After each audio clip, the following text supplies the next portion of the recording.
sekalian yang hadir yang mengikuti majlis ilmu pada ketika ini, sihat walafiat insya-Allah. Bersama-sama kita mengikhlaskan hati kita, memperbaiki dan memperbetulkan qasad dan niat kita.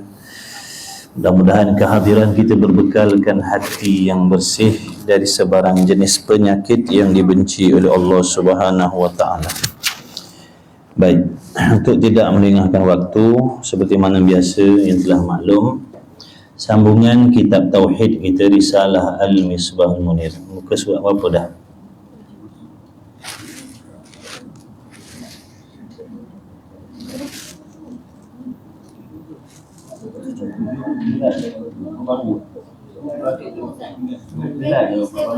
Dua sembilan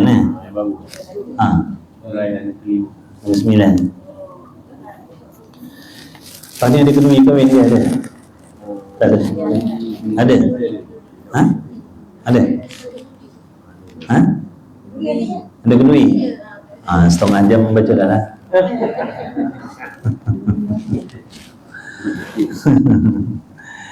InsyaAllah. Wala hawla wala quwwata. Bismillahirrahmanirrahim. Qala al-muallif rahimahullahu ta'ala wa nafa'na wa iyyakum bi'ulumihi wa bi'ulumi masyayikhina fid dharain amin ya rabbal alamin. Uraian yang kelima pada menyatakan ilmu usuluddin. Baik, sebelum kita meneruskan perbicaraan yang baru bagi suka saya ingatkanlah, tengok-tengok balik pelajaran kita yang belakang-belakang tu, khususnya tentang hukum akal yang 3 itulah. Tengok balik. Siapa ada tengok kitab selama kita tak jumpa? Ada tengok daripada jauh. Gaji ulang kaji, ngaji sungguh-sungguh insya-Allah. Baik, kalau nak cepat dapat ilmu tauhid ni kan selalu ulang gaji. Selalu ulang gaji, ngaji sungguh-sungguh insya-Allah. Bila kita sungguh, Allah akan bagi faham cepat insya-Allah. Bila cepat faham, cepatlah kita dapat manfaatkan, gunakan ilmu. Kerana setiap ilmu tu kita kena usaha fahamkan. Sebab kita nak amalkan, nak guna, kena faham. Kalau tak faham, tak boleh nak guna kan? Jadi nak faham tu kena bersungguh-sungguh. Tak peduli makcik tak makcik, pakcik tak pakcik, nenek tak nenek, atuk tak atuk, muda tak muda, ngaji sungguh-sungguh. Kita ngaji kerana Allah. Kita ngaji kerana Allah, bukan nak nunjuk orang kita bersungguh dah. Mudah-mudahan dengan kesungguhan yang kita tunjukkan kepada Allah Ta'ala tu, mudah-mudahan kita semua diredai oleh Allah Subhanahu wa Ta'ala insya-Allah. Allah akan tolong orang bersungguh-sungguh, Allah akan tolong. Huraian yang kelima pada menyatakan ilmu usuluddin. Apa dia ilmu usuluddin ni? Ilmu tentang apa? Pengetahuan tentang apa? Ilmu tu makna pengetahuan. Nak cerita tentang apa? Nak bagi tahu apa ilmu usuluddin ni? Tentang masak ke? Tentang buat kuih raya ke? Tentang jahit baju ke? Ataupun apa ni ilmu usuluddin ni? Kadang-kadang kita sebut usuluddin. Tapi sebenarnya kita pun tak faham apa usuluddin tu. Jadi pagi ni musannif nak bagi tahu kita. Baik, insya-Allah. Bermula permulaan dan umbi atau asas bagi segala perkara yang dituntut, bagi segala yang diperintah oleh Allah. Maksudnya yang dituntut tu yakni yang diperintah oleh Allah atas tiap-tiap mukallaf sebagai tuntutan yang putus. Bila sebut tuntutan yang putus ni lah yang dinamakan dia tuntutan yang putus dengan fardu ain. Fardu ain. Apa arti fardu ain? Kewajipan, kefarduan yang diwajibkan oleh Allah ke atas setiap individu. Setiap, bukan sebahagian individu. Setiap. Kalau ada 1,000,000 orang, 1,000,000 lah wajib buat. Kalau ada 10, 10 lah. Itu maksud fardu ain. Dia tak sama dengan fardu kifayah. Kalau fardu kifayah, ada 2, 3 orang buat, ada seorang yang buat, yang lain tak buat, tak ada masalah. Tapi kalau fardu ain tak boleh. Kalau 1,000,000 orang buat, kita pun kena buat juga, walaupun 1,000,000 orang dah buat. Boleh faham tu? Sebab ramai lagi di kalangan kita yang tak boleh beza fardu ain, fardu kifayah. Sehingga mereka pergi belajar ilmu fardu kifayah, tinggalkan fardu ain. Ramai yang macam tu, pergi belajar fardu kifayah, anggapan dia fardu ain. Pergi ngaji tafsir, pergi ngaji hadis, anggapan dia fardu ain. Dah salah. Tahu tafsir hadis bukan fardu ain, dia fardu kifayah. Fardu ain ni ada 4. Tauhid untuk akidah, tasawuf untuk amalan hati, fiqah untuk kita tahu syarat, rukun, sah batal, undang-undang dalam ibadat. Nak semayang macam mana, apa perkakah nak semayang, nak puasa apa perkakah dia, tu ilmu fiqah. Dan satu lagi tajwid, untuk orang yang tak betul lagi bacaan Quran, maka tajwid jadi fardu ain. Jadi fardu ain 4. Selain daripada ni fardu kifayah. Boleh? Hello, boleh tak? Boleh. Tanya Sonya, ya Allah, atau puasa belum puasa ni? Tu. Maksudnya ada yang puasa, alhamdulillah. Ada yang puasa kan? Alhamdulillah. Tak pergi makan apa itu sedap kan? Bumbui? Wah. InsyaAllah. Baik. Jadi apa sahaja tuntutan Allah ke atas diri kita sebagai tuntutan fardu ain. Contohnya sembahyang 5 waktu, puasa bulan Ramadan, tutup aurat, banyak lagi lah yang fardu ain tu.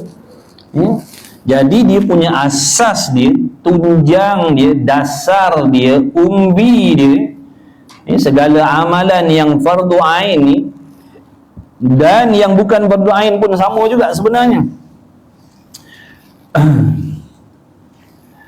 Ialah mengenal ia akan mukallaf. Jadi mengenal ia mukallaf akan Allah Ta'ala dan akan Rasul. Ini dasar, ini asas, ini tunjang untuk orang yang sembahyang, yang puasa, yang zakat, yang haji, yang umrah, buat benda wajib, tinggal benda haram. Asas dia, tunjang dia, puncanya, umbinya adalah mengenal Allah. Kena kenal Allah. Kenal Allah bukan maksud seperti kita kenal sesama kita manusia, bukan. Allah tu mesti kita kena kenal. Kata ulama, yang dikehendaki dengan mengenal Allah Ta'ala itu mengetahui apakah sifat-sifat yang ketentuan bagi Allah. Allah tu, Tuhan tu, apa sifat dia? Apa sifat yang mesti ada pada Tuhan, apa sifat yang tak layak bagi Tuhan, apa sifat yang harus bagi Tuhan. Itulah yang dikehendaki dan yang dimaksudkan dengan mengenal Allah. Jadi cuba kita tengok diri kita, kita tilik diri kita. Sudahkah kita ni mengenal, yakni mengetahui apakah sifat-sifat Allah tu? Dah tahu ke belum? Kalau belum tahu, maknanya belum lepas lagi fardu ain. Kalau hafal sahaja sifat 20 tu, wujud, qidam, baqa', tapi tak tahu erti, tak tahu maksudnya, tak tahu dalilnya, buktinya, tak lepas lagi fardu ain. Walaupun dah hafal sifat 20 wujud, kidam, baqah dan sebagainya. Nampak dah tu. Kalau sekadar menghafal wujud, kidam, baqah, tak tahu erti, tak tahu maksud, tak faham, dalilnya pun tak tahu, tak lepas lagi fardu ain pada sudut ilmu tauhid. Wajib kena mengaji. Walaupun umurnya dah 85 tahun contoh, tak peduli. Bukan bermaksud umur dah 80, 90, 70, 60 boleh tinggalkan fardu ain. Tak boleh. Kecuali yang dah beres. Kalau dia dah beres tak apa. Umur 20 tahun tapi dah beres dah ilmu tauhid, fiqh, tasawuf, tajwid, beres dah. Tak apalah, dia dah gugurlah kewajipan dia belajar fardu ain tu. Bagi yang belum, tak peduli umur 100 tahun pun dia mesti kena belajar ilmu fardu ain. Khususnya ni tauhid ni. Dia OKU ke tak peduli. Dia OKU tapi dia waras. Dia berakal cuma dia tak boleh jalan contohnya, ataupun dia pekak contohnya, tapi dia boleh melihat. Makna dia tetap tetap mak ayah dia mengajar, wajib mengajar dia fardu ain. Jangan ingat OKU tak wajib ngaji fardu ain pula. Selagi dia berakal, dia baligh, dia berakal, sampai dah seruan agama pada diri dia boleh mendengar ataupun dia boleh melihat, walaupun dia bisu, dia bukan kono tongking menjawab. Dah kena tanya serogah nyata kan dia lolak. Kenapa? Ingat dia lolak mata tengah hayati ke bawah rupa dia. Jangan main-main ngaji ni. Dia punya mengantuk bukan main, siapa boleh.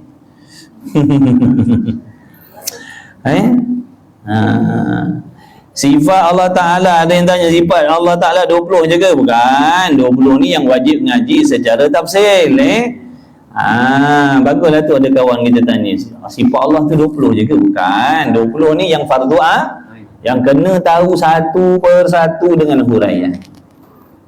Jadi kita ni wajib beriktikad Allah bersifat dengan segala sifat kesempurnaan.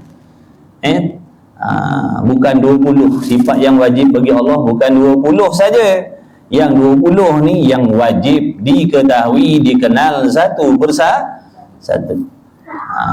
Sama macam malaikat lah. Malaikat bukan 10 je, tapi yang wajib kena tahu namanya 10 jenis malaikat tu.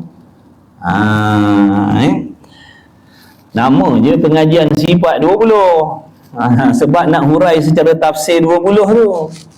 Bukan Allah ada 20 je sifat. Kita pun sifat lebih daripada 20. Takkan Tuhan 20 je kan? Baik.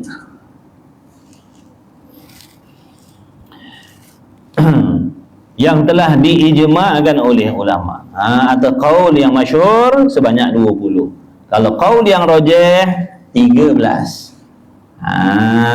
Daripada sifat wujud sampai sifat kalam, ataupun daripada sifat wujud sampai kaunuhu ta'ala mutakalliman. Sifat nafsiyah, salbiyah, ma'ani, ma'nawiyah. Baik. Apa maksud, apa yang dikehendaki dengan mengenal Allah Ta'ala tu? Adakah kenal Allah tu dengan makna tahu nama dia Allah? Adakah tu maknanya dah kenal Tuhan? Bukan. Kalau orang tanya apa maksud kenal Tuhan tu? Adakah kenal Tuhan tu dengan makna kita tahu Tuhan tu namanya Allah Ar-Rahman Ar-Rahim? Bukan. Bukan itu yang dimaksudkan. Di dalam ilmu usuluddin, mengenal Allah bukan maksud mengetahui nama-namanya, tetapi mengetahui akan sifat-sifatnya Allah. Kalau orang kata belajar nama-nama Tuhan, tak ada masalah nak belajar Asmaul Husna tu boleh, tak ada masalah. Tapi itu bukan fardu bukan fardu ain. Fardu ain yang ni sifat 20, bukan Asmaul Husna. Nak belajar, nak memahami nama-nama Allah tu boleh, tak ada masalah. Tapi jangan pula menafikan sifat 20. Faham tak? Dia kata sifat kita dah belajar doa, kita dah belajar nama-nama Allah, sifat 20 tak wajib belajar. Jangan, salah tu. Wajib belajar sifat 20 ataupun sifat 13. Wajib, bukan sunat, bukan harus. Wajib. Faham tak wajib? Wajib apa? Dah belajar itu kan? Wajib apa maksud wajib? Buat dapat pahala tinggal apa? Tu wajib. Kalau boleh pilih-pilih tu sunat ataupun harus.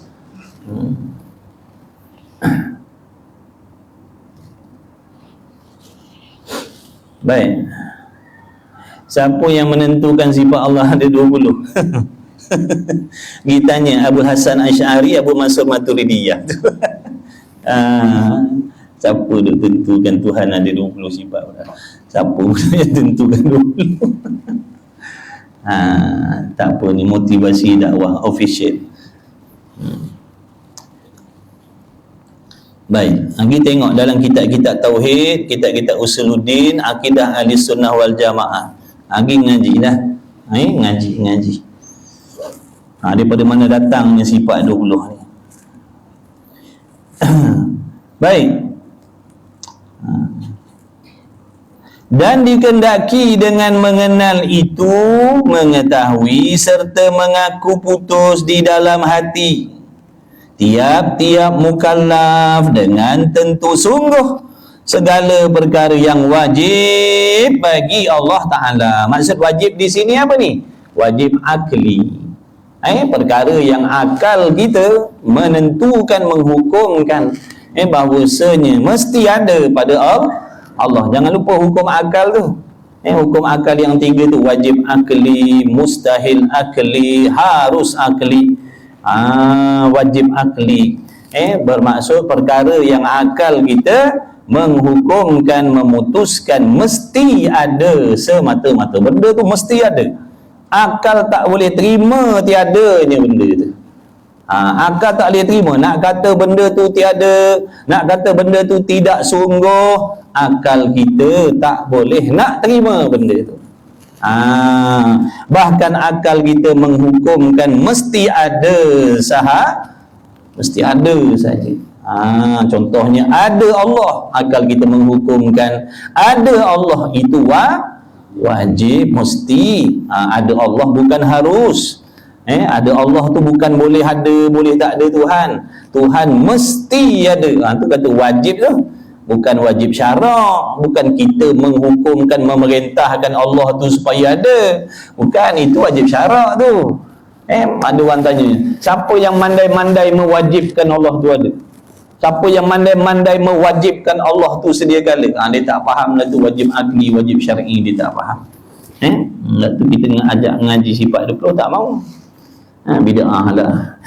Bida'ah sini, bida'ah sana. Nabi tak ajar, sahabat tak ngaji. Ikut mu lah. Mu tak nak ngaji, duduk diam-diam. Jangan ganggu orang nak ngaji sifat 20 tak?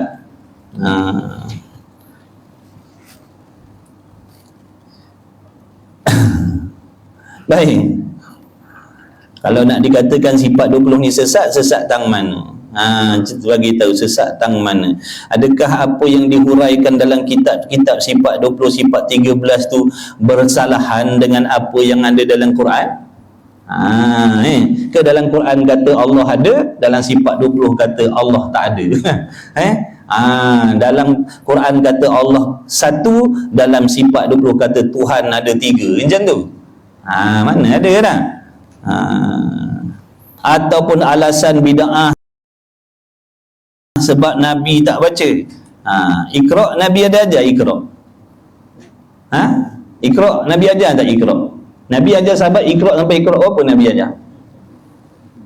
Biar dia cerdik sikit kepala otak kita. Jangan buat dungu macam tu.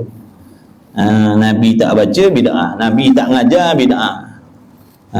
Tu Iqra' tu berapa ramai orang buta Quran jadi pandai baca Quran sebab dek ngaji apa Iqra' lah. Ada elok ke tak elok ngaji Iqra' tu? Daripada bodoh Quran jadi pandai Quran. Walaupun zaman Nabi tak ada Iqra' 1, 2, 3, 4, 5, 6, ulama akhir zaman ni duduk buat kaedah ngaji Iqra' 1, Iqra' 2, daripada bebal Quran jadi pandai Quran, daripada buta jadi celik. Sungguh tidak? Dah elok ke tidak? Dah elok, apa masalah? Jangan semata-mata Nabi tak ada, zaman Nabi tak ada, zaman ni adakan bid'ah, tak boleh. Berat mu. Berat nanang mu.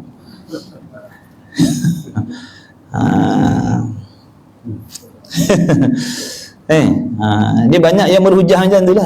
Dia nak kelirukan orang awam, nak kelirukan orang kampung. Jangan belajar, Nabi tak pernah ajar. Jangan buat benda Nabi tak buat. Tengok dululah baik. Kalau benda yang Nabi tak buat kita buat tu menyalahi syariat, merosakkan akidah, merosakkan, melanggar syariat, barulah tak boleh buat. Barulah boleh dikatakan bid'ah yang qabihah, bid'ah yang keji, bid'ah yang tak elok, benda yang diada-adakan yang fasid, yang fasad, yang rosak. Hati-hati sahabat-sahabat semua, dengan orang-orang yang dengan orang-orang yang cuba nak mengelirukan pahaman-pahaman ni. Dia suruh kita meninggalkan sifat 20 ni, suruh pakai pahaman dia. Itu sebenarnya. Dia suruh kita tolak, tinggalkan belajar sifat 20, suruh belajar dia punya akidah. Tuhan duduk atas langit, Tuhan ada muka tapi tak sama dengan muka makhluk, Tuhan ada tangan tapi tak serupa dengan tangan makhluk, Tuhan ada tempat cuma kita tak tahu tempatnya di mana. Tu dia nak ajak kita fahaman tu. Hati-hatilah. Ni dalam TikTok ke dalam media ni macam-macam pesen ada. Tak hati-hati memang kita terpengaruh.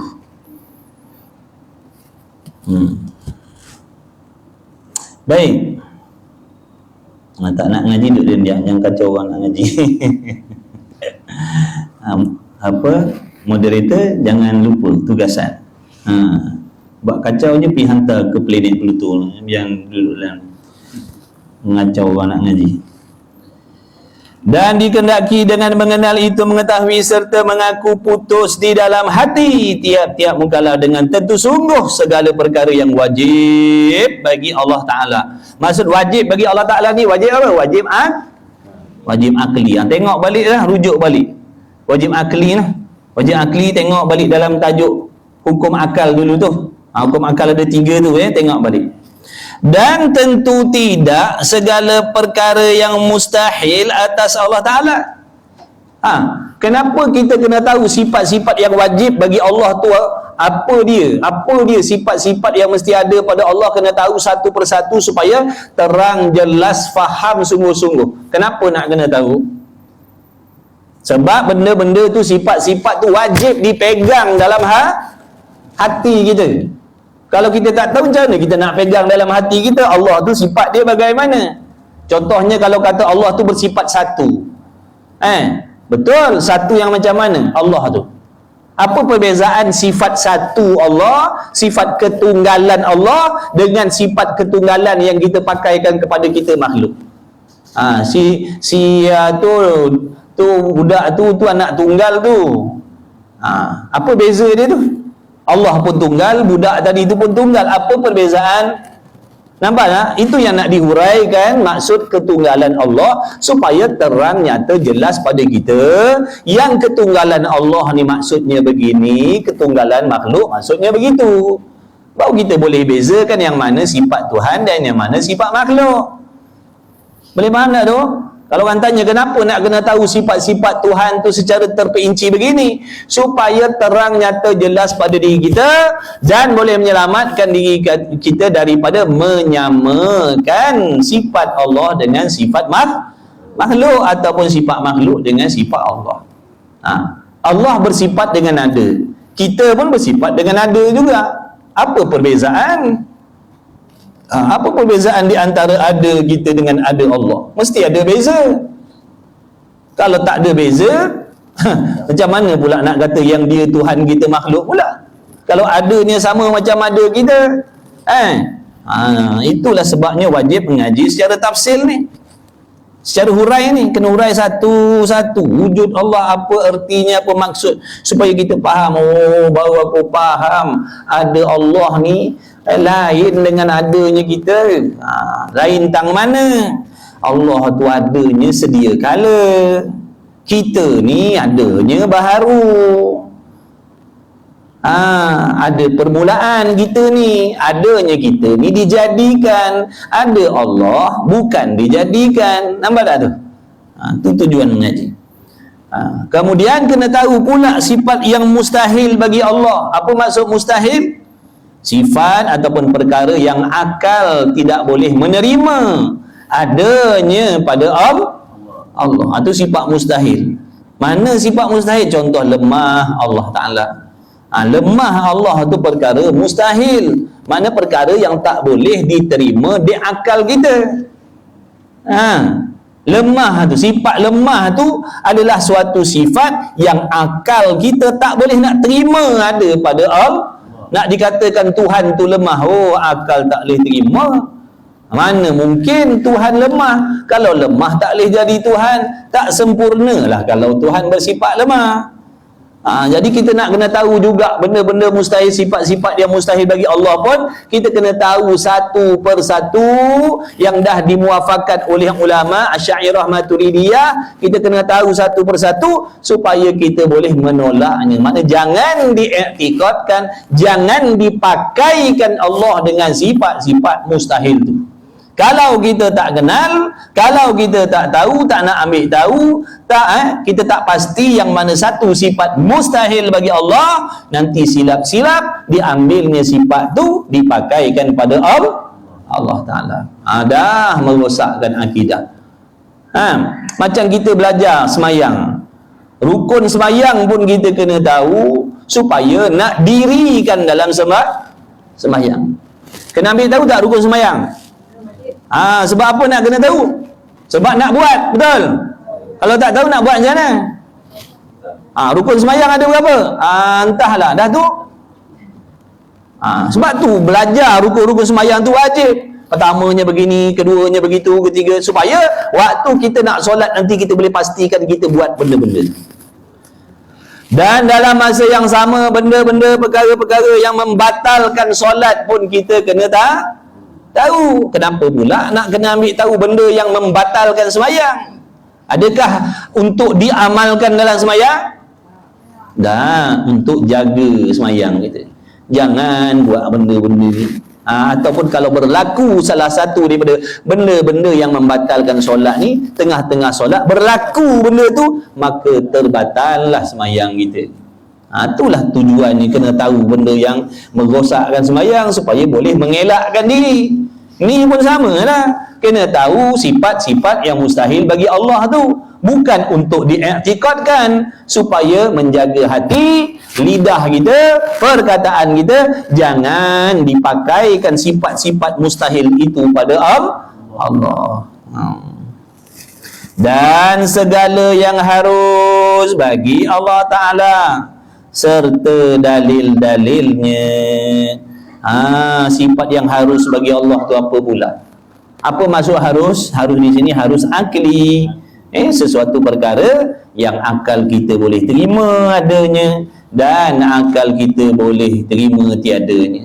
Benda tu berlaku pun akal boleh terima, tidak berlaku pun akal boleh terima. Contohnya Allah nak menjadikan makhluk, akal boleh terima. Allah tak nak ciptakan makhluk pun akal boleh terima. Allah nak menghidupkan siapa yang dia suka, akal boleh terima. Allah nak mematikan sesiapa pun kita boleh terima. Allah nak membimbing, memberi hidayah kepada sesiapa pun kita boleh terima. Allah nak menyesatkan sesiapa pun akal boleh terima. Itu sifat Allah Ta'ala. Mana apa motivasi? Nama motivasi. Ini soalan pelik-pelik mu ni. Motivasi apa mu? Jangan motivasi sesat orang. Nama baguslah motivasi. Tapi kalau motivasi motivasi ilmu basi-basi kau bagi kat orang, menyesatkan orang, meragukan orang,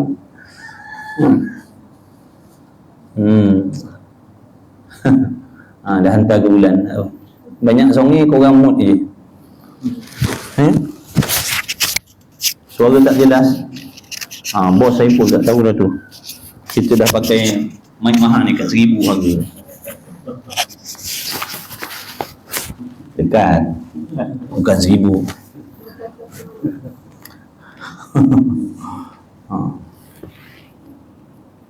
Tak tahulah line ke apa, tak tahulah. Baik, jadi kemudian bukan sekadar kena tahu yang sifat yang wajib bagi Allah, yang mustahil bagi Allah, yang haram bagi Allah, dalilnya pun kita kena tahu.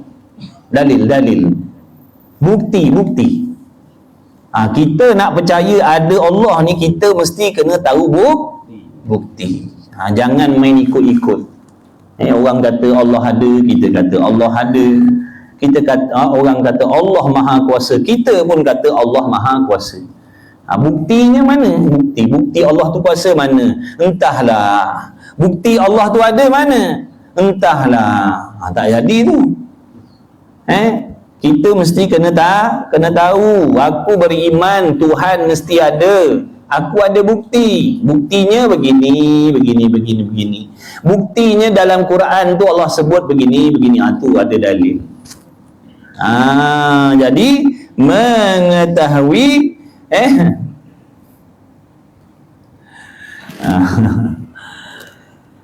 baik. Dan segala mana tadi? Mengetahui dalil-dalilnya ni pun mesti wajib kena belajar. Belajar je lah, dalam kitab ni semua ada dah. Cuma nak suruh kita ngaji je, lepas habis ngaji lagi, macam tu lah. Lama-lama pandailah, insya-Allah. Tapi ngaji kena istiqamah lah, jangan macam biskut. Jap tak ada. Jam ada, jam tak ada. Kecuali ada hal penting, itu lain lah. Usahakan untuk istiqamah. Kalau tak dapat, datang, tengok balik rakaman, ulang kaji balik. Macam tu. Bersungguh. Sebab benda yang tuan-tuan buat ni sangat-sangat mulia, tuan-tuan. Sangat-sangat mulia, tuan-tuan. Sangat-sangat mulia. Kalau tuan-tuan dijemput dalam istana, majlis raja-raja kali tanding majlis yang tuan-tuan sedang duduk ni, sangat-sangat mulia di sisi Allah Ta'ala. 7 petala langit bumi makhluk mintakan ampun untuk tuan-tuan yang hadir. Jangan itu tawaran Allah bagi orang yang duduk dalam majlis ilmu.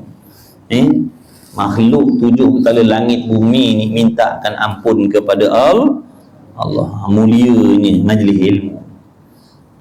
Tak ada lagi Nabi duduk sebut, tak pernah lagi dengar orang siapa duduk majlis raja-raja, segala makhluk memintakan ampun untuknya kepada Allah. Tak ada. Tak ada lagi. Dengar hadis, barang siapa berhimpun di dalam majlis raja-raja, majlis orang-orang kaya, nescaya para malaikat memintakan ampun untuk mereka. Tak ada.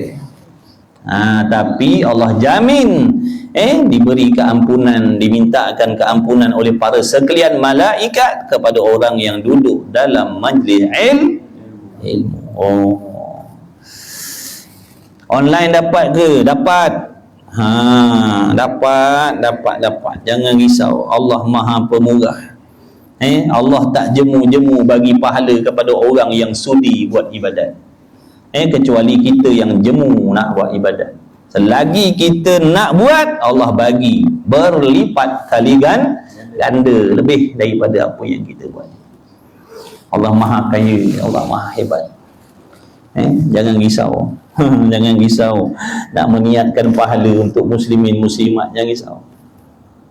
Ada orang nak hadiah Fatihah, dia kata 3 orang dah lah Ustaz. Pasal kita ramai-ramai, saya ni dah tinggal sikit kata dia. Allah bagi semua. Kita baca Fatihah, niat untuk sekalian muslimin muslimat, Allah bagi semua. Dia kata 10 orang dah lah tahlil, 10 orang. Yang lain tu nanti lain kali lah. Sebab yang ni untuk yang ni kan dah bagi ramai-ramai, dah seorang dapat seorang sikit, ini tiga. Dah.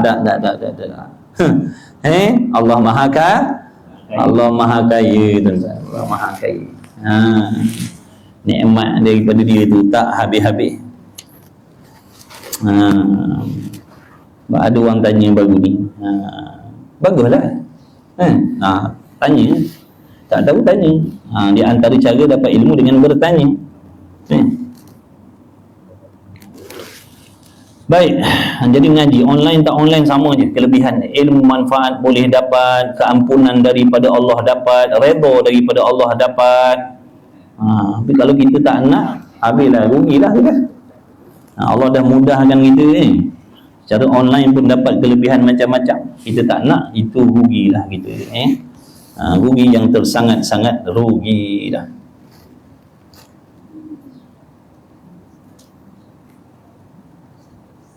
Demikian juga mengetahui serta mengaku putus di dalam hati bagi tiap-tiap mukallaf dengan tentu. Baik, sebelum tu kenapa nak kena kenal Tuhan? Supaya timbul dalam hati kita rasa takut kepada Allah. Seperti kata pepatah, tak kenal tak cinta, kata dia. Samalah juga dengan Allah. Kalau kita tak kenal Allah, kita takkan cinta kepada Allah dan kita takkan takut kepada Allah. Tapi bagi orang yang kenal Tuhan, dia akan takut kepada Allah, gerun kepada Allah, malu kepada Allah, merasakan kehebatan Allah, merasakan kebesaran Allah, dan dalam masa yang sama dia cinta kepada Allah. Itu bila dia kenal. Tapi kalau setakat dengar ataupun tahu Tuhan tu namanya Allah Ar-Rahman Ar-Rahim, tak tahu sifat-sifat dia, takkan menimbulkan rasa takut kepada Allah. Kenapa pula nak kena takut kepada Allah? Kerana takut kepada Allah itu menjadi penyebab hamba tu tadi akan taat kepada Allah. Taat kepada Allah tu hukumnya sunat ke wajib? Wajib. Nampak tak tu? Kalau kita tak takut kepada Allah, kita takkan taat. Allah suruh kita tak buat, Allah larang kita langgar, tak takut. Tapi kalau takut, jangan main-main. Dia suruh buat je lah. Tak berani nak komplain, tak berani nak tanya. Sebab yang menyuruh tu bukan manusia, Tuhan yang bersifat dengan maha hebat, maha kuasa, maha mengetahui, maha gagah perkasa dan sebagainya. Jadi daripada situ dia akan jadi takut kepada Allah. Bila takut, Allah suruh dia buat. Bila Allah larang, dia tinggalkan. Allah kata dalam hati jangan ada benda-benda macam tu. Allah larang, dia buang benda-benda tak elok dalam hati. Sebab apa? Takut kepada Allah. Sebab itulah kenal Tuhan tu hukumnya wajib, kerana daripada mengenal itu yang akan mempengaruhi perasaan takut hamba kepada Allah Ta'ala. Dia akan sayang kepada Allah dan dia akan takut kepada Allah. Sayang sebab apa? Sebab dia sedar apa yang ada pada tubuh badan dia selama ni, luar dalam, semuanya pemberian Allah. Gerak diamnya Allah yang jadikan, penglihatan, pendengaran, pemikirannya Allah yang pinjamkan, anak bini keluarganya Allah yang pinjamkan, pangkat jawatan rezeki Allah yang tentukan. Maknanya dia sedar dan dia yakin dia sentiasa ditolong, dibantu oleh Allah. Maka timbullah perasaan sayang dia kepada Allah. Macam orang selalu tolong kita, sayang tak dia? Mesti kita sayang kan. Orang tu selalu tolong kita, banyak tolong kita, mesti kita selalu teringat ke dia tu. Ini kan pula Allah lagilah. Tu orang-orang yang buat baik dengan kita, tu orang yang buat baik dengan kita tu, semua Allah yang menggerakkan mereka membuat baik kepada kita. Nampak tak tu? Sebab tu orang yang kenal, orang yang faham, dia akan sayang kepada Allah tu lebih daripada segala-galanya lagi. Bila dia sayang kepada Allah dan takut kepada Allah, dengan sendiri dia akan sayanglah kepada yang lain-lain tu. Sebab Allah perintahkan supaya jangan menzalimi sesiapa pun atas dunia, walaupun binatang, walaupun anjing babi, dilarang kita menzalimi dia tu. Sebab tu kalau nak bunuh cara yang tidak menzalim. Nak bunuh babi ke, nak bunuh anjing ke, jangan menzalimi, jangan menyeksa. Kita nak bunuh anjing, kita seksa dia, dosa kita walaupun anjing. Kita nak bunuh babi, nak bunuh babi, kita seksa dia, kita kerat dia sikit-sikit, kerat sikit-sikit, pagi kerat sikit, petanggang kerat sikit. Ingat dia kerat sikit apa, dia ulai kau pun, ulai sikit-sikit. Jangan ni, walaupun anjing babi tu najis, kita tak boleh menzalimi dia. Kalau nak bunuh sekali. Jangan menyeksa lah. Jangan menyeksa. Nampak tak tu? Taatnya kepada Allah. Allah kata jangan. Dia tak banyak soal. Dia tak kata ya Allah, kan ke binatang, kan ke haram. Tak, dia tak berani. Allah kata jangan, tak berani. Sampai ke macam tu, dalam hati nak terdetik petikai, tak berani. Sebab dia tahu, Allah tahu apa benda yang ada dalam hati. Dalam hati kita ada sangka jahat dengan Allah, besok Allah ungkit balik. Kenapa pada sekian minit, sekian saat, sekian tahun, sekian hari dalam hati kau ada berjahat sangka dengan aku? Kenapa? Allah tak lupa. Jadi orang yang kenal Tuhan sampai begitu hebat dahsyatnya ilmu Allah, dia tak berani nak simpan benda-benda haram walaupun dalam hati. Yang keluar lebih-lebih lagi lah, yang dalam hati pun tak berani nak simpan. Allah Ta'ala kata dengki haram, dibuangnya cepat-cepat dengki. Bersangka jahat haram, dibuangnya cepat-cepat. Sebab apa? Allah perintah. Allah perintah jangan berdengki, jangan berdendam, jangan mengumpat, jauh. Sebab apa tu? Takut kepada Allah. Padahal nak mengumpat boleh je, nak berdengki boleh je, benda dalam hati. Tapi dah dia yakin Allah tahu apa yang ada dalam hati, maka dia jaga hatinya daripada sifat-sifat yang dilarang oleh Allah. Itu sebab takut dah tu jadi macam tu. Sebab dia takut. Bila dia takut, dia jadi baik. Bukan dia takut dengan Allah, dia jadi jahat. Dia kalau peniaga yang takut kepada Allah, dia akan jadi peniaga yang baik. Dia tak akan menipu, dia tak akan bohong, dia akan amanah. Dia akan jadi baik, dia akan jadi pemurah. Sebab takut kepada Allah. Demikian juga mengetahui serta mengaku putus di dalam hati bagi tiap-tiap mukallaf dengan tentu sungguh segala yang wajib bagi Rasul. Rasul-Rasul lah, Rasul-Rasul yang diutuskan oleh Allah tu apa sifat dia? Apa sifat-sifat dia? Rasul tu apa sifat dia? Apa perbezaan Rasul dengan manusia biasa? Kenapa dia tu yang melayakkan dia tu menjadi Rasul? Apa sifat dia tu? Padahal dia manusia, kita pun manusia. Tapi apa beza dia dengan kita? Ada sifat-sifat ketentuan dia. Jadi bukan sahaja mengenal Allah wajib, bahkan wajib juga kita mengenal Rasul, supaya yakin dengan Rasul dan yakin dengan apa yang dibawa oleh Rasul. Dia tak petikai dah. Dia tak petikai, tak mempersoalkan Rasul yang diutuskan oleh Allah Subhanahu Wa Taala. Bukan sahaja Nabi kita Muhammad sallallahu alaihi wasallam, bahkan sekalian Rasul yang diutus oleh Allah. Dan serta dalil-dalilnya. Pun nak kena tahu dalil bukti juga. Kerana kalau tak ada dalil ni nanti pegangan kita tu bergoyang. Kalau tak ada bukti nanti bergoyang. Waktu senang boleh jadi, waktu dia senang, waktu dia sihat, waktu dia kaya, boleh jadilah dia iktikad Allah tu ada, Allah Maha Pemurah, Allah Maha Tahu, Allah Maha Adil. Kok nanti bila Allah Ta'ala uji dia dengan kefakiran, kemiskinan, sakit, kemudian dia tak tahu pula, dah tak tahu dalil, dah bergoyang iman. Betul ke Tuhan tu sayang? Betul ke Allah tu adil? Betul ke Allah Ta'ala tu? Sebab tak tahu dalil. Jadi bukti tu kena tahulah. Macam kita nak tuduh orang bersalah, kalau tak ada dalil, tak ada bukti, Tok Hakim pun tak yakin dengan kita, walaupun kita di pihak yang betul. Walaupun kita di pihak yang betul, kita nak tuduh orang tu salah, orang tu mencuri, tapi tak ada bukti, kalah kita. Tak boleh menang kita, tak ada bukti. Sila-sila nanti kan kena tekan dengan kena hujah dengan dia punya lawyer tu. Lawyer buruk. Mula-mula kita kata, Pok Cik yakin dia yang ambil segerap ni, dia memang dia yang kobeh ni, memang dia punya kojo lah ni. Pak Cik yakin Tuan Hakim memang budak ni punya kojo ni. Tak ada orang lain tu. Mana bukti Pak Cik ketua hakim. Tak ada bukti tapi dia lah yang ambil ni. Itu belum lagi, rasa-rasa belum. Sebab dia belum kena hujah lagi.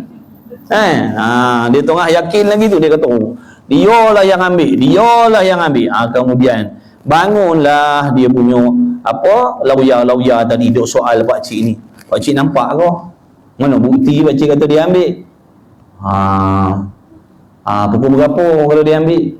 Apa tanda-tanda? Rasa-rasa dia lah ambil. Dah rasa pula dah. Tadi bukan main yakin dia yang ambil, nampak tak tu? Tu bahaya macam ni juga. Memang dalam keadaan kita senang, selesa, sihat, memanglah yakin Allah Maha Baik, Allah Maha Baik. Waktu kita sakit, waktu kita susah, doa-doa tak sembuh-sembuh, ubat-ubat tak sembuh-sembuh, setan pun masuk. Betul ke Tuhan kau ada? Kalau ada, kenapa kau doa-doa pun tak baik-baik pun, tak sembuh-sembuh pun, kau semayang, kau puasa. Kalau betul ada, kenapa dia tak bagi apa yang kau nak? Tu bahaya tu, jangan main-main. Sebab tu kena ada dalil. Tempat kita berpegang, dalil ni tempat kita berpegang. Allah tetap ada. Aku sihat, aku sakit, tonggang terbalik, kaya miskin, tetap Allah tu ada, tetap Allah Maha Baik. Bukan waktu sihat Tuhan Maha Baik, waktu kita susah Allah zalim, bukan.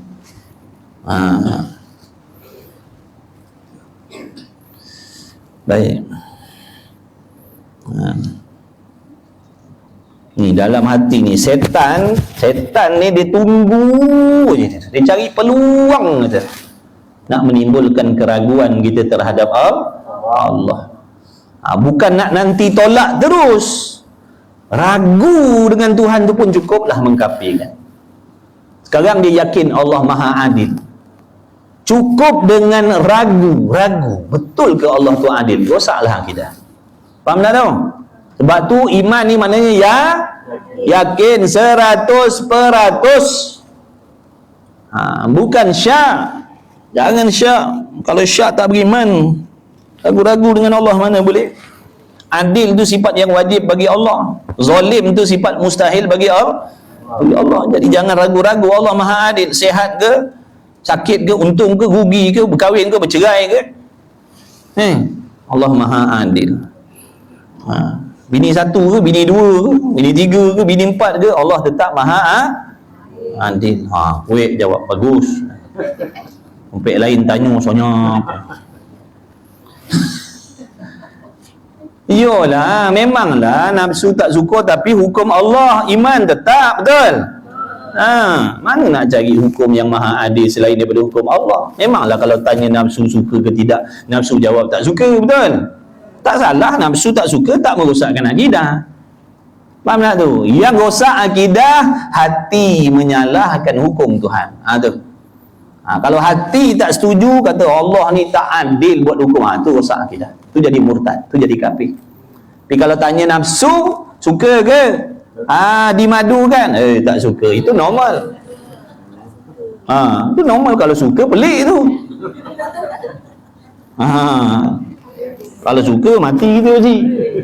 Dah cekik batang leher kita, kena paksa. Nasib baik dia orang tak suka. Kalau suka, naya je. Dia tahu awak kahwin lagi satu, awak tak kahwin, saya tembak. Berat tu. Nasib baik dia tak suka. Jadi nafsu kalau tak suka itu normal. Semayang nafsu suka tak?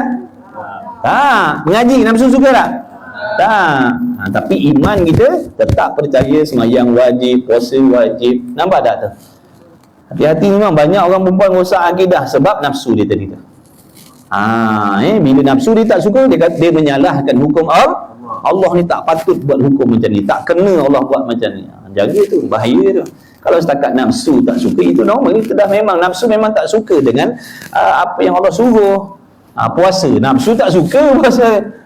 Tapi iman tetap percaya hukum puasa tu hukum yang sangat benar daripada Allah, hukum yang adil. Begitu ngaji. Apa? Orang cakap sungguh lah. Apa dah? Sungguh Jadi agak-agak bila ada ilmu, kalau ada ilmu dia nakal pun dia beringat. Orang kalau ada ilmu, dia kalau jatuh dalam dosa maksiat pun dia dia akan beringat. Ini sempadan, ini tak boleh usik. Ini usik, jadi kafir aku tak pasal-pasal. Tapi kalau semata-mata tak nak mengaji, ni bukan saja sekadar maksiat, iman dia pun boleh terbang, boleh melayang. Sebab tu belajar agama ni wajib untuk semua, tak kisah kaki masjid, kaki surau, kaki kedai kopi, kaki apa, kena mengaji. Jadi dia tahu sempadan. Yang ni aku tak boleh sentuh rosak akidah aku. Macam tu. Ngaji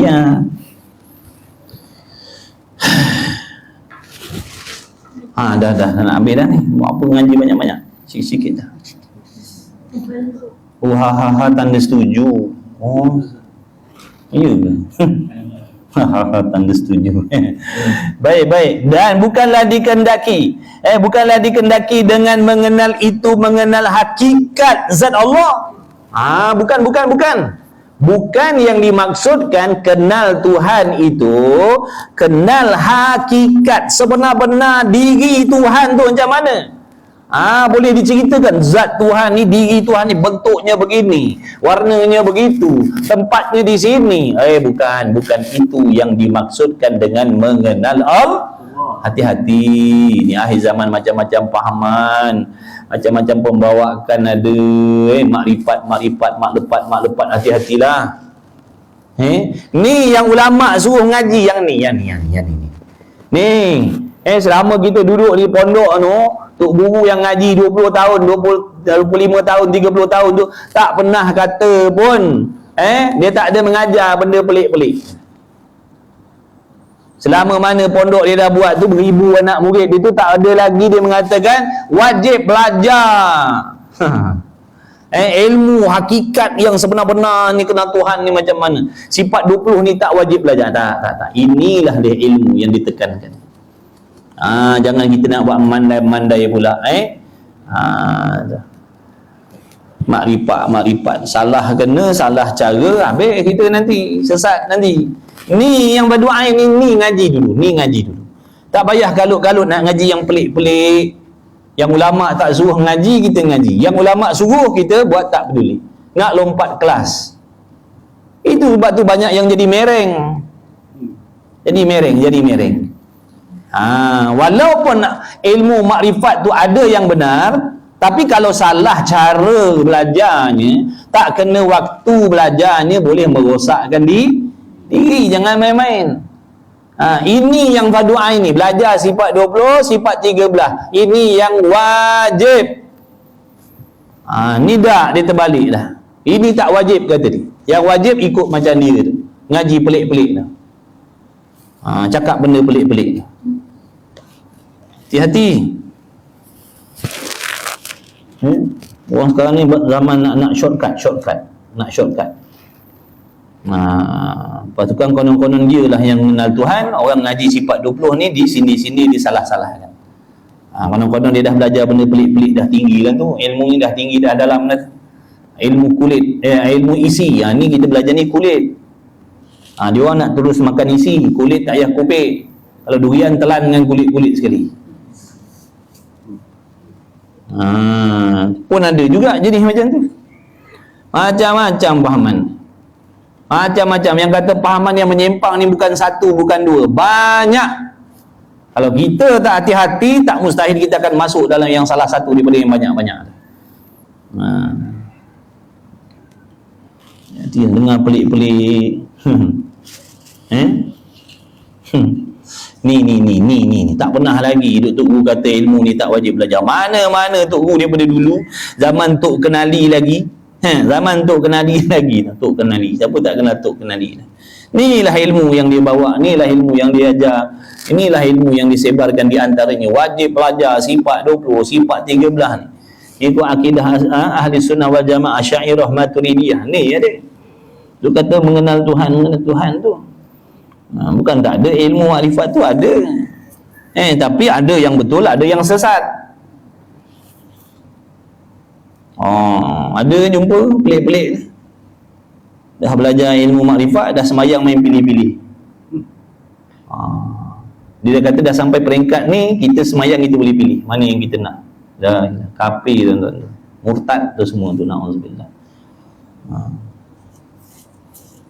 Berrosak kan. Kalau sembang kat kedai kopi kan cerita benda pelik-pelik, biar orang teranga dengar cakap ni. Biar orang teranga, orang kata hebat ini, dalam ilmu dia. Dia nak orang cakap dalam ilmu dia. Dia nak orang pandang dia macam tu. Nak bagi tahu orang yang konon-konon ni dia ada ilmu dalam. Yang kita ni, yang pakcik-pakcik kita belajar surau ni, ini apa benda habis masa je belajar. Ini baru betul. Syariat ni tak pakai. Allahu Akbar. Macam-macam, hati-hati. Baik, bukanlah dikehendaki dengan mengenal itu mengenal hakikat zat Allah Ta'ala.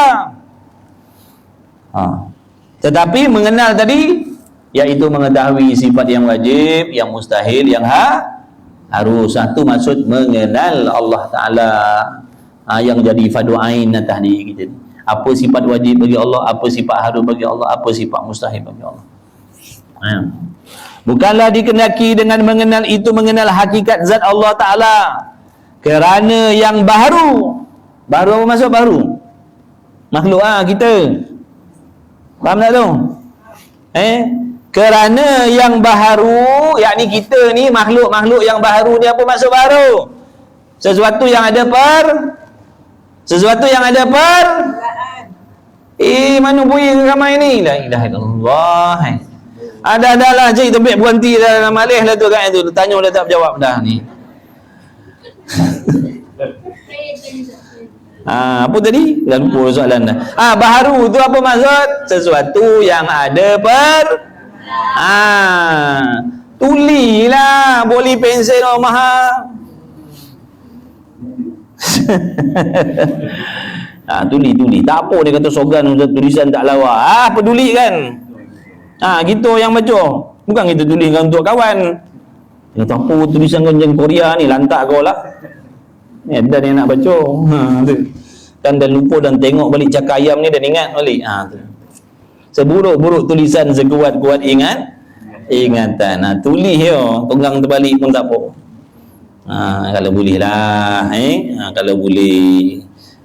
Kalau tak tulis pun tak apa. Tapi itulah dia lomah ni, nanti kan tanya, dah langkah itu kan dah tolan 2-3 biji kuih kan dah hilang ni.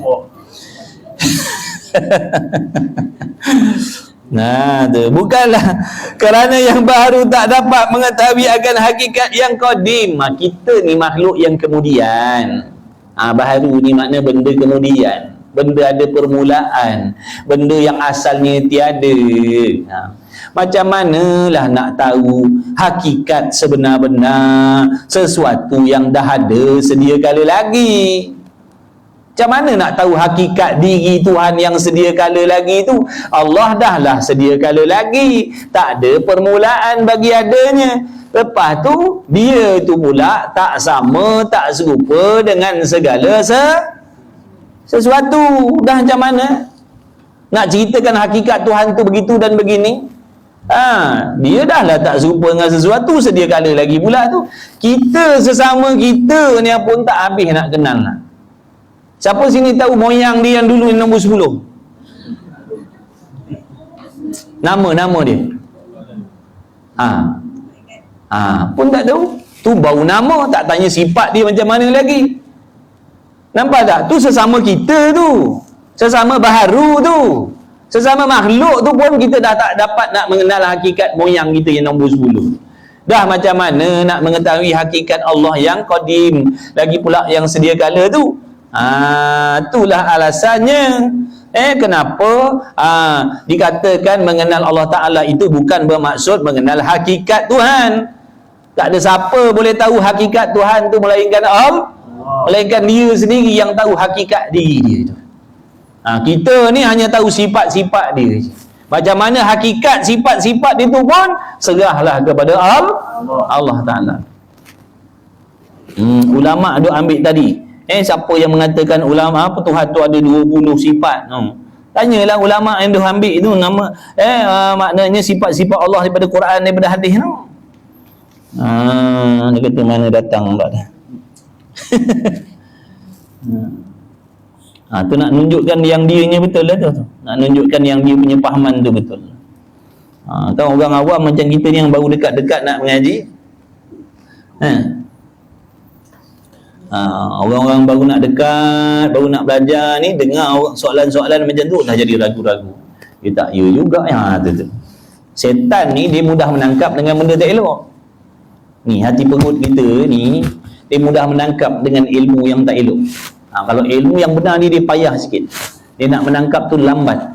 Tapi kalau benda sesat, benda merosakkan, dia bukan main cepat menangkap lagi. Hebat tu. Dan keadaan mengenal Allah Ta'ala itu ialah permulaan. Maksudnya sepatutnya sebelum kita ni sembahyang, puasa, nikah kahwin dan sebagainya, nombor satu dah kenal Tuhan terlebih dahulu. Sepatutnya begitu. Sebab tu dipanggil ilmu ni ilmu usuluddin. Sebab mengenal Allah Ta'ala dan keadaan mengenal Allah Ta'ala itu ialah permulaan dan umbi. Itulah dinamakan ilmu ini ilmu usuluddin. Sebab tu dipanggilkan ilmu ni, ilmu yang membicarakan tentang sifat Allah Ta'ala ni yang mustahil, yang wajib, yang harus ni, dipanggilkan ilmu usuluddin. Yakni ilmu ataupun pengetahuan yang nak membicarakan tentang asas-asas dan tunjang-tunjang agama. Apa maksud tunjang agama? Pegangan dan kepercayaan terhadap Allah. Batu panggil ilmu usuluddin. Ilmu asas agama maksudnya. Kalau orang tanya minggu depan ke 2 minggu lagi nak pergi mana tu? Pergi ngaji ilmu asas agama. Boleh juga ni ilmu asas agama. Usuluddin lah. Usuluddin. Okey. Selama ni usuluddin. Apa usuluddin? Entahlah. Tak tahu lah makcik dah. Khabar yang ada ilmu usuluddin. Macam tu lah ada din ujung Dan juga dengan ilmu tauhid, nama lain. Dia ada nama lain. Kadang-kadang panggil ilmu usuluddin tadi sebab tilik kepada ilmu ni nak membicarakan tentang usul, tentang asas, tentang tunjang dalam agama yang bersangkut paut dengan makna zat dan sifat-sifat Allah Ta'ala tu. Sebab itulah dipanggil usuluddin. Dan kadang-kadang dipanggil dengan ilmu tauhid. Sebab apa pula panggil ilmu tauhid? Kerana yang mengetahui, makna yang tu mana orang? Kerana orang yang mengetahui dan mengertikan ilmu ni, orang yang dah belajar, dah tahu, dah diberi geti, dah diberi faham oleh Allah, orang ni mentauhidkan ia akan Allah Ta'ala. Dia akan jadi orang yang senantiasa mengesakan Allah, menunggalkan Allah dan tidak jatuh ke dalam syirik kepada Allah. Sebab tu dipanggil ilmu tauhid, yakni ilmu yang mengesakan Allah. Bila belajar ilmu ni, bila kita faham dan kita serapkan, kita amalkan, kita akan menjadi hamba yang mentauhidkan Allah, tidak jatuh kepada menyengutukan Allah Ta'ala. Sebab tu dipanggil ilmu tauhid pula. Kerana orang yang faham ilmu ni dan beramal, dia akan jadi orang yang mentauhidkan Allah. Dan juga dinamakan ilmu kalam. Nama lain, ada lagi nama lain macam orang juga, dia ada banyak nama. Tanjung Bidara Mamat Lembu nama dia. Kat KL Jo nama dia. Kat KL Jo. Kawan dia pun datang Tanjung Bidara. Pak Cik nak tanya, rumah Jo mana? Jo? Mana ada orang Tanjung Bidara nama Jo? Kau ada gambar ada Cik? Nyanyi. La ilaha illallah ni Ramal Lambu. Nama lain orang sama.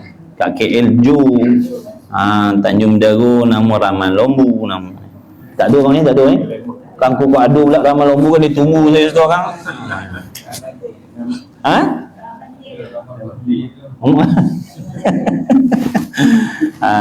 Contoh-contoh lah. Bondo sama, nama lain-lain. Jadi dipanggil ilmu kalam. Kadang-kadang panggil ilmu kalam. Kenapa pula panggil ilmu kalam ni? Kerana bicaraan ni makna kupasan, perbahasan, perbincangan tentang sifat kalam Allah Ta'ala tu sangat payah, sangat halus. Perbahasan tentang sifat kalamullah, kalam Allah tu halus, halus, payah tu. Dia punya keterangan, dihuraian, dikupasan tentang kalam Allah Ta'ala tu payah, sangat-sangat payah, sehingga berlaku fitnah kepada ulama yang dahulu-dahulu. Sebab dek nak bicarakan tentang sifat kalam ni, ada ulama yang dihukum penjara dan macam-macam lagi.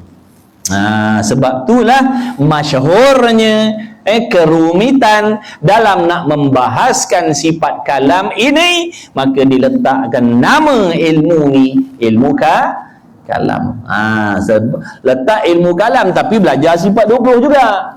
Namanya nama ilmu kalam tapi yang belajarnya sifat-sifat Tuhan juga.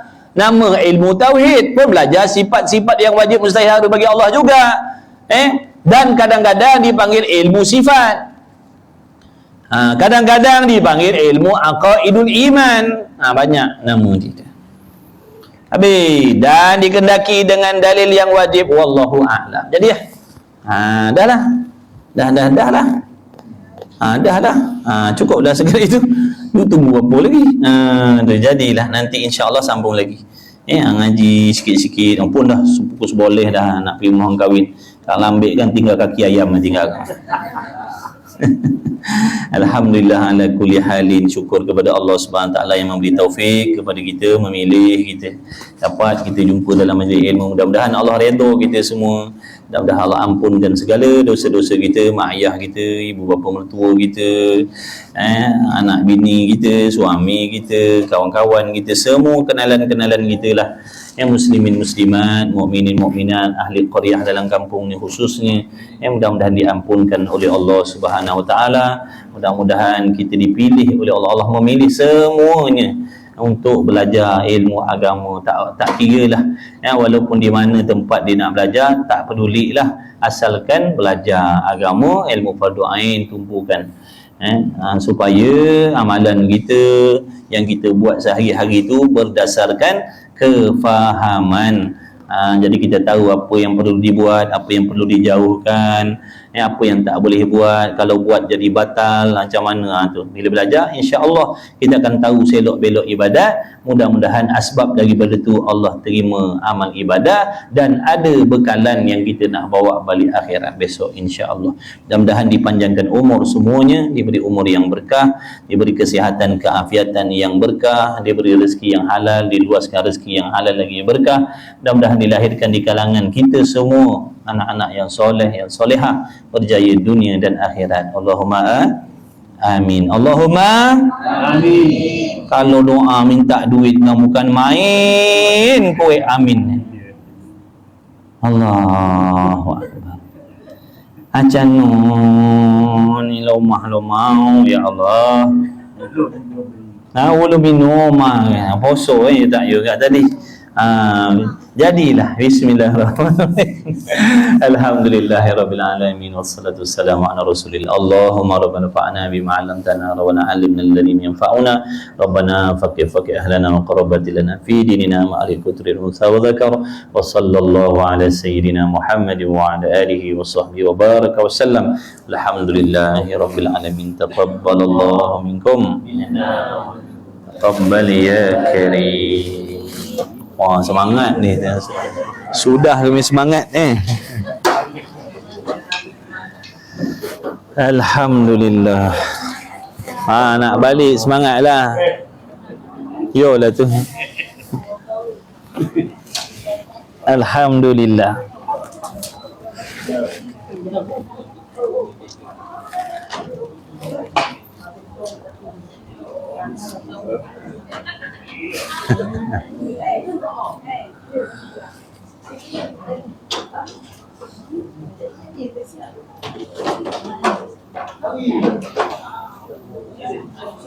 Siapa nak beli minyak wangi? Dia jual minyak wangi, minyak wangi.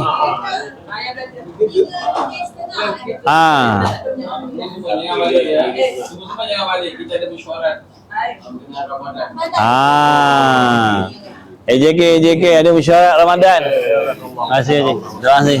Jumpa lagi. Allahumma salli ala sayyidina. Sekejap nak nyiapkan pinggang sekejap. Siapa ni? Alhamdulillah.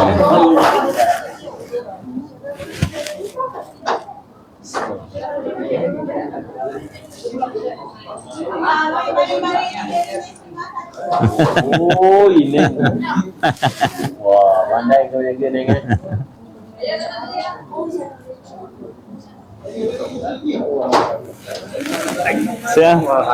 Apa program hari ni? Hari ni tak ada program memanah ke apa, tak ada? Cara ikut. Biasa buat tengah hari. Kan kita sistem surau tu. Kakak ada punya AC tu kan. Elok tu nak Ramadan ni. Nak Ramadan ni kasih tukar lah.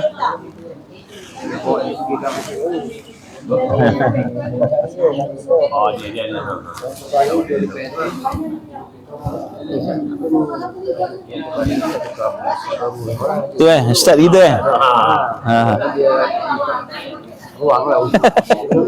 Daripada hari tu dia tanya Ustaz bila Tapi kan dapat masa sama putih kan. Itulah tu mak. Berbincang kat sini seminggu sini minggu tempat sana. Tak tahulah, tanyalah saya. Kalau pengurusi sini okey, saya tak kisah.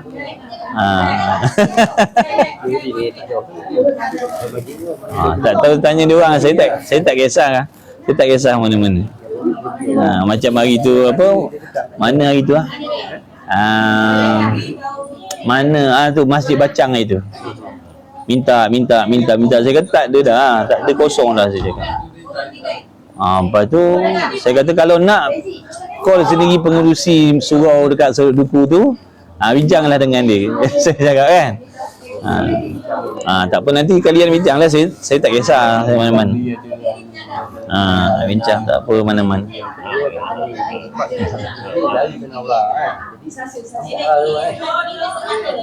InsyaAllah. Nak kena. Wah, pandai ni kau dah habis dah. Pandai kau ni kan. Dah habis Alhamdulillah. Dia dalam almari baju pun boleh. Gantung rumah boleh. Gantung rumah, almari baju, lukis kipas.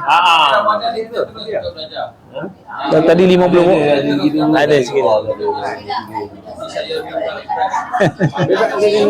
InsyaAllah nanti itu Ramadan ni macam biasalah. Lepas Mureh InsyaAllah.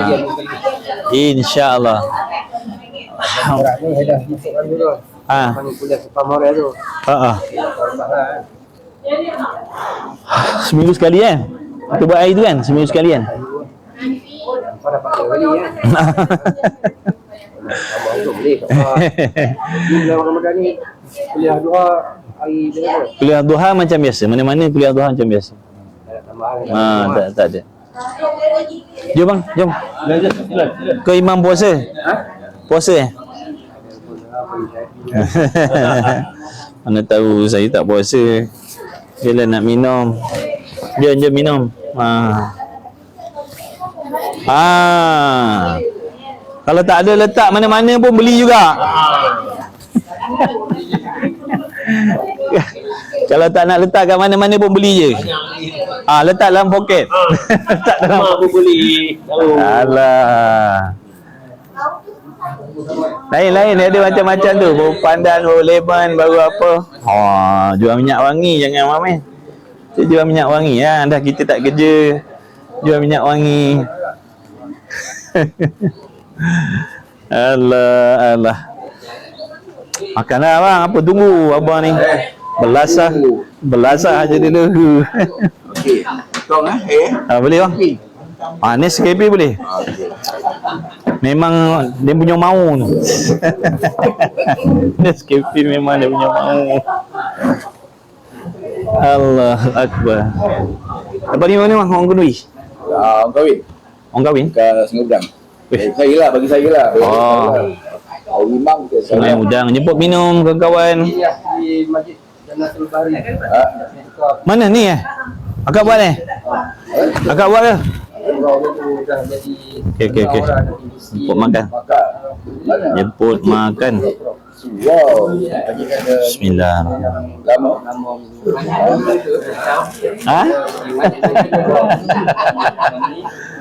Baik dua kawah ya itu. Jadi saya sampai ni. Mana orang ni dah bila masyarakat kursi dia. tak. Kita dengan ibu. Jangan ibu sama dulu. Dia tak ada isu semua permainan dia punya kerja tu tadi. Bismillah. Dia tak Jemput minum, jemput makan. Kawan-kawan semua. dia dah isu alih-alihkan pokok bunga apa semua isu. Dia tak faham. Dia orang saja cari isu. Dia mantan lama ya.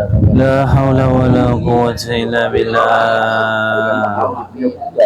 Yang masalah dia bukan mantan. Masalah dia ahli parlimen kedai kopi. Dia ahli parlimen kedai kopi. Dia pelatih dia. Dia tak jalan bisik dia pelatih. Isu. InsyaAllah. Kita kata dia lama. Amin ya Allah. Mantan. Usaha dan dalam. Tiga ni kalau dia orang buat sesuatu, tiga suruh kawan. Tak main. Dia kata yang 2000 dia parlimen apa ada kopi. Dia tak tahu. Cerita dia tak tahu. Alhamdulillah. Ni awak tak nak buat lah. Kena buat dah. Alhamdulillah. Cikgu, aku suruh aku sendiri buat. Jadi tu lah. Yang terlepas satu orang. Timbalan titik usaha, timbalan polisi yang terlepas. Pasal dia tak tahu, dia bukan kuasa dia bawah kuasa. Dia di bawah kuasa.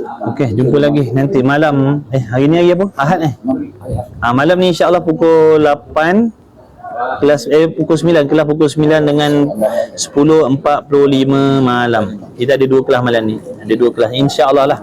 Setakat ni tak ada perubahan lagi. Pukul 9 dan 10.45 insya-Allah. Okey. Assalamualaikum warahmatullahi wabarakatuh. Terima kasih semua, barakallahu fikum. Ila liqa insya-Allah. Ada ilmu dan tindakan lagi ilmu.